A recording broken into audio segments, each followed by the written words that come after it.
Close your eyes and let your mind drift back to a freezing winter morning on November 4, 1964, in Tehran.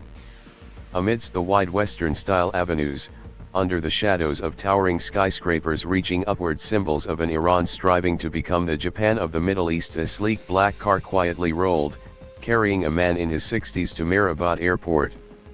That man, with a snow-white beard and deep-set eyes containing both hardship and indignation, was named Ruhollah Khomeini. At that moment, King Shah Mohammad Reza Pahlavi, the monarch who styled himself Light of the Aryans, was convinced he had just extinguished the last seeds of rebellion by expelling this stubborn cleric beyond the borders. But history always has ironic turns. That king had no idea that the expulsion of Khomeini was not the end, but the starting shot for an earth-shattering geopolitical shift, a 14-year journey of exile where every footstep would shake the very foundations of the old world order. Could a cleric without a single weapon in hand, stripped of citizenship and living lonely in a foreign land, topple an empire back to the teeth by the US with the notorious Savak intelligence network? The answer did not lie in guns and bullets, but in a primitive yet powerful technology, cassette tapes crackling with the voice from the heart of a nation. That journey began in Ankara, Turkey, where the Shah hoped that Ataturk's extreme secularism would swallow the soul of the Ayatollah. Here, Khomeini was forced to strip off his traditional cloak and turban, sacred symbols of his religious dignity, to don an ordinary Western-style suit. It was a calculated humiliation, but it only ignited within him a rock-solid belief that, a people forced to deny their roots will always find a way to rise up. The days in Bursa were days of terrifying stillness, where he observed the fracture between the elite class and the vast majority of the masses. Then the flow of history brought him to Najaf, Iraq, in 1965. Najaf was not just an ancient city with gilded domes, but the heart of the global Shiite community, where theological debates became a forge for revolutionary ideas. For 13 long years here, while King Shah in Tehran was preoccupied with the most extravagant parties in human history at Persepolis with French champagne and sturgeon caviar to celebrate 2,500 years of the Persian Empire, Khomeini sat in sweltering basements, recording his teachings onto thousands of cassette tapes.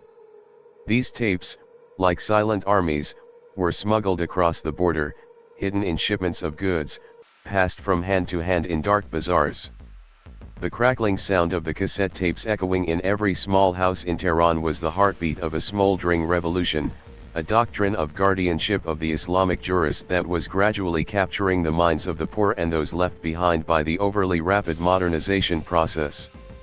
When the situation in Iran began to spiral out of control in 1978, the Shah made another fatal mistake, forcing Iraq to expel Khomeini. The final destination was Nouvelle-Chateau, a small, quiet village on the outskirts of Paris. It was here that an unprecedented psychological confrontation between Eastern theocratic thinking and Western liberal vision took place under an old apple tree, completely changing the course of the battle.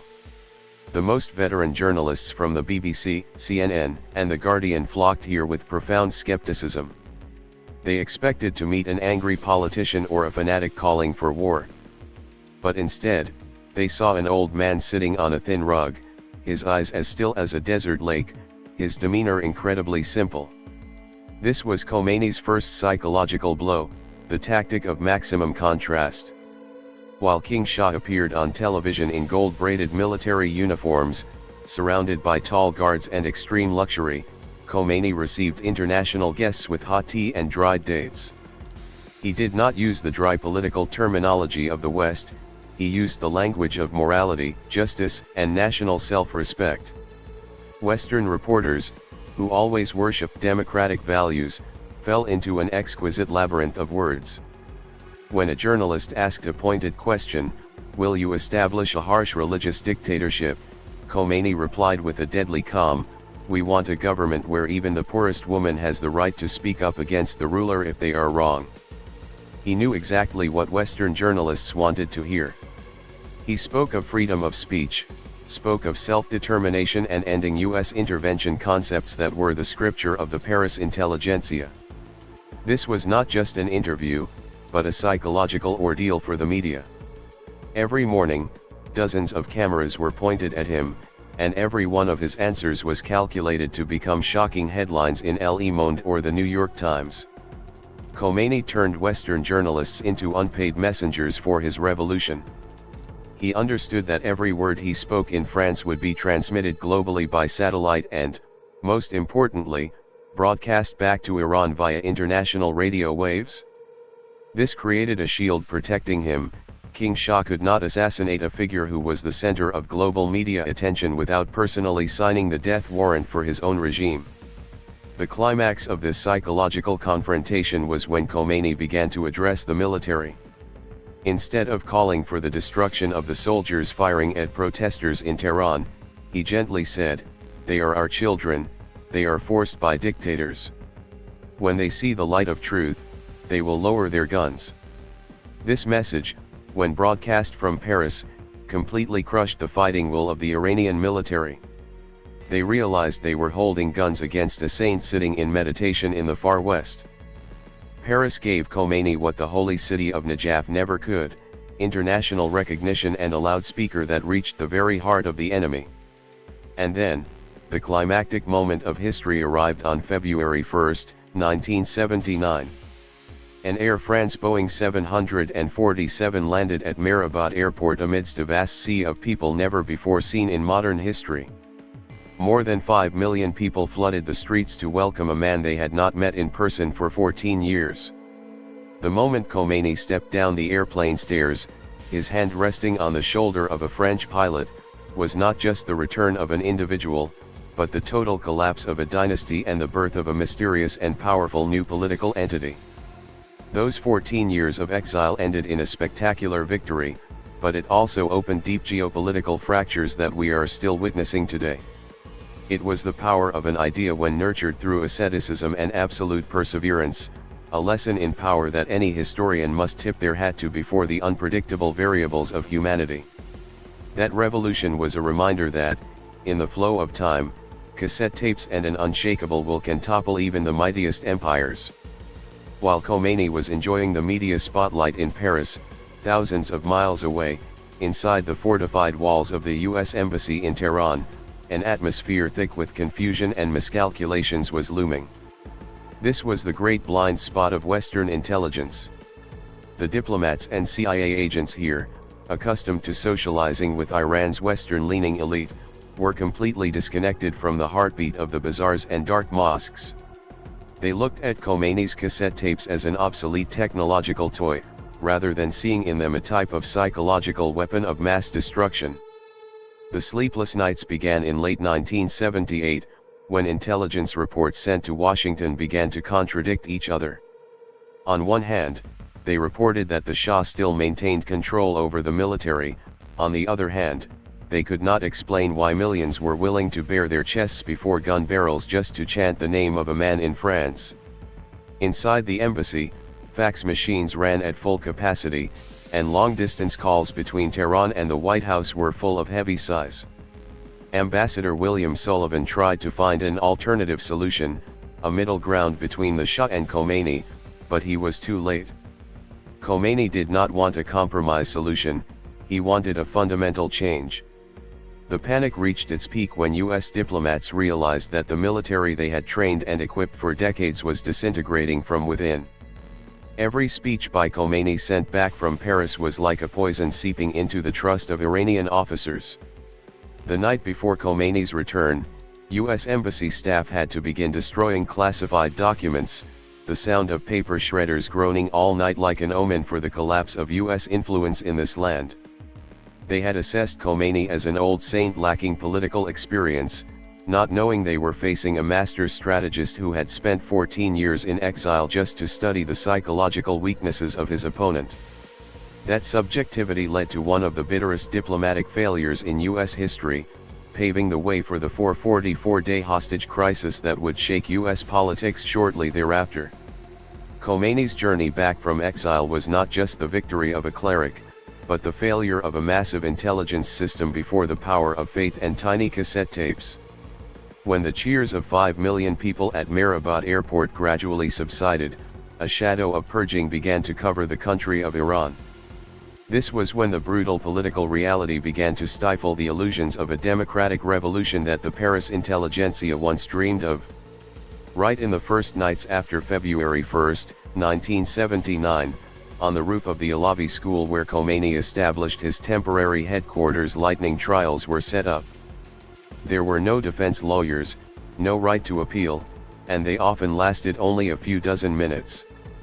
The highest-ranking generals of the Pahlavi dynasty, who were once symbols of absolute power, now knelt at the feet of young revolutionary judges, before being taken to the terrace and having their lives ended by a volley of bullets. Khomeini understood that for a new political entity to be born, the old must be destroyed at its roots. This silent purge targeted not only the Shah's soldiers but also his former allies, the communists, the progressive intellectuals who once stood in the same ranks to topple the king. They had helped him open the castle doors, but now, they realized they had no seat in the room of power. This was a brutal battle of wits. Khomeini used his absolute prestige to turn every resistance into a crime against God. In the stifling rooms of the old ministries, American and Western experts were expelled en masse, leaving a massive void in governance. But Khomeini was not concerned about that. For him, ideological purity was more important than economic efficiency. He began to establish the Revolutionary Guard Corps, IRGC, a parallel military to protect the regime from any coup from the regular military. The new era was built not with economic promises, but with massive religious rituals, where the pain of the past exile was transformed into hatred for the Great Satan, USA, and the Lesser Satan, USSR. 14 years of exile had taught Khomeini that, power is only truly stable when it is in the hands of those willing to die for their faith. The establishment of this new era created a permanent fracture within Iranian society, dividing families, and pushing millions of elite Iranians into a new exile, this time, an exile back to the West. It was a cruel loop of history. A man returns from exile to push millions of others into displacement. This was the final turning point, transforming a mass uprising into a solid theocratic state, permanently changing the world's political map and sowing the seeds for conflicts lasting decades thereafter in the Middle East. As the sun sets behind the Alborz Mountains, obscuring the silhouettes of watchtowers and burning squares, we are forced to look back at that entire 14-year journey not just as a political event, but as a great socio-psychological phenomenon. Ruhollah Khomeini passed away in 1989, 10 years after his glorious return, leaving behind an Iran completely different from the one he had left in 1964. His legacy is a tapestry full of brutal contrasting colors. On one hand, he proved to the world the peerless power of national identity and faith. He toppled a dynasty that seemed invulnerable with his bare hands and cassette tapes, reclaiming self-respect for a large portion of the Iranian people who felt marginalized by forced westernization. He turned exile into a weapon, turned solitude into a converging strength. But on the other hand, history also recorded scars that would never heal. The theocratic system he established created a mental iron curtain spanning the Middle East. His revolution did not just liberate, it also bound. It brought political independence but also led to decades-long international isolation. The geopolitical fractures between Shiite and Sunni, between Iran and the West, between religious ideals and the modernization needs of the young generation, all originated from the seeds sown during those 14 years of exile. What is the greatest lesson that we, observers of history, draw? It is the danger of underestimating the invisible ones. The Shah and the US saw a weak old man, but they did not see the pain of a people seeking solace in his words. They saw obsolete technology, but they did not see the network of faith connecting millions of hearts. History is not decided by those sitting in gilded palaces, but by those who know how to listen to the whispers of the crowd in the dark. After more than 40 years, the ghost of the great upheaval of 1979 is still there. Iran is still struggling to find a balance between the Ayatollah's legacy and the aspirations of a new era. Khomeini's journey from an expelled cleric in Turkey, a patient scholar in Iraq, a media star in France, to a supreme leader in Tehran remains forever one of the most powerful testimonies showing that human will, when forged with ironclad faith, can shift the very axis of the world. This story closes here, but its tremors are still echoing in every news report, in every conflict, and in the very breath of the modern Middle East. Thank you for walking with me to the end of this epic full of blood and tears. History never ends, it only turns to a new chapter that we are the ones continuing to write.